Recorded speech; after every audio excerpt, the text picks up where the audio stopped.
This is the moment an Israeli missile strike destroyed a high-rise building housing the Associated Press, Al Jazeera, and other office spaces and homes in Gaza on Saturday.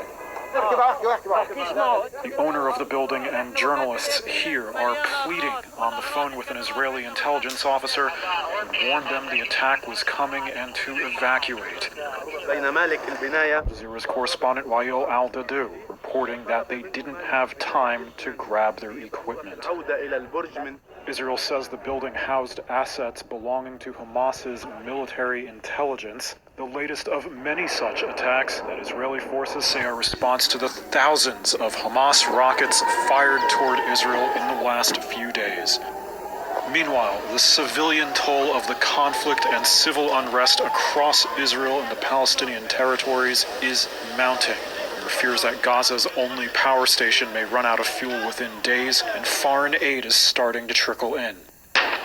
Morocco is sending 40 tons of medical supplies, food, and blankets to the West Bank and Gaza.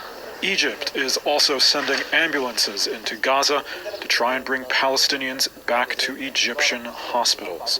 Palestinian medics say over 100 people have been killed in Gaza, including dozens of children. This man, a Gaza resident named Ahmad Yacoubi, says planes hit his neighbor's building, which housed a family of 10.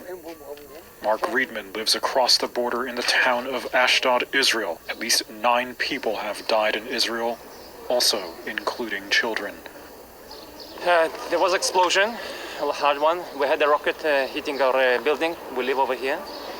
I heard the sound of windows splashing, windows falling off the building. A lot of, people screaming. Right? I have 3 kids, small ones, and I need to handle, explaining them what happened here and why this is happening. So it's not a trivial situation. Diplomatic efforts to stop the crisis have shown no sign of progress. Growing up, we didn't have a lot. My mom taught me everything. I went on the road with my son